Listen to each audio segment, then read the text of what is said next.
untangle that one of these days. I don't think I have to make you introduce yourselves. So we are back at Rocketown. Yeah, we're back at Rocketown, and it's the end of June. I don't know when this is going to go up, but with Dead Rabbits. Mm-hmm. So how has this tour been treating you so far? So far, so good. No tour nightmares? Well, I mean, yeah. Pretty long. Not necessarily nightmares. I mean, me and TJ had to cancel our Dallas date, and so we played Houston. Had to drive. No, we played Houston? Yes, Houston. Drove straight to Dallas. No, we played Austin.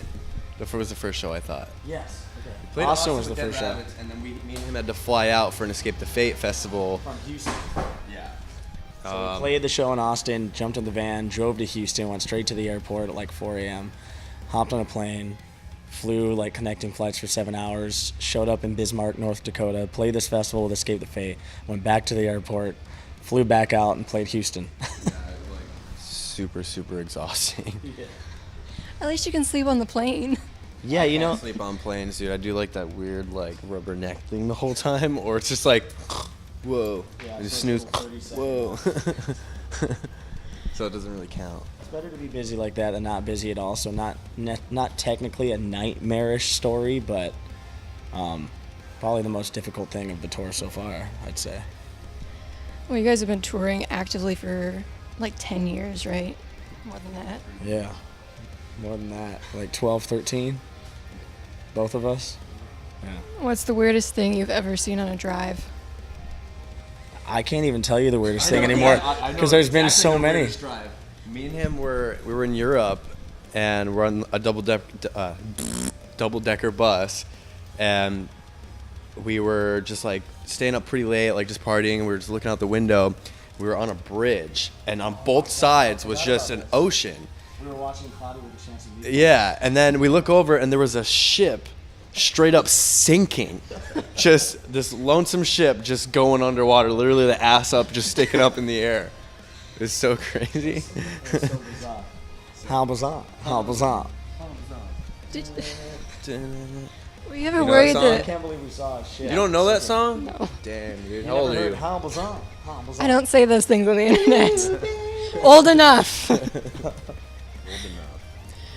You weren't worried that was like a bad omen at all or anything? What? Seeing a sinking ship, you weren't worried that was like a bad omen? I don't know. There's nothing we could do. We just go, okay, well, that sucks for all those people or that guy. It wasn't like a ship. No, it wasn't. It was a pretty Was big it? ship. It looked like somebody's sailboat to me. It was like... There's probably a decent amount of people on that. I mean, I was looking at it like this. You know, so I probably didn't see the whole ship, but I definitely saw a boat sinking in the water. And then some other crazy drives, like through Arizona, like just us on the road, and we're just cruising by, and just a car flipped over, just a dude in the middle of the road, and just like it's some. Just today, we were driving to get some food here in Nashville. Just today, and we come up over a hill, and there's this lady walking with her bike. And she sees us come up over the hill, and she's really close to the road, and she stops, and she goes, we had to get over in the other lane, and we're just staring at her as we're driving by, like, what? Is that your natural reaction? You think something's going to hit you, and you just go, It is instead down of moving here. out of the way? It is down here. They have a slow way of life down here. Yeah, it's crazy. Do you prefer being in like the extreme heat like this, or do you prefer touring in the cold? I love touring in the cold because then we get to wear fancy jackets and look super cool, and then not be sweating our nuts off. I prefer the cold over the heat as well, because you can always put more layers on. You can't take more layers off. Most bands I meet complain about the cold, so it surprises me. It's give and take, because then there's a lot of shit you risk on drives when it's snowing. You can complain about the cold. You can complain about the heat. I'm an indoor guy. I like to do everything indoors, so I don't really care. If it's too hot outside, I'll find an air-conditioned place. If it's too cold outside, I'm sure the heater's on somewhere. Like, I'll just stay inside. I don't need to be outside for any extreme temperatures. So, question we always ask, what do you want your funeral song to be? My funeral song? Chumbawamba. I get knocked down, but I get up again. See you baby. Shaking that ass. Shaking that ass. That one's gonna be mine. That'd be amazing. So you wouldn't trust your family to pick it? I don't trust anybody to pick it because honestly, that answer changes on a daily basis. True. Yeah. If I died today, Chumbawamba. We have a history of cursing bands on Well, our don't site. tell me that after what I just said. Why the fuck did you do this interview, man? Put a fucking curse on us. drive ahead of us.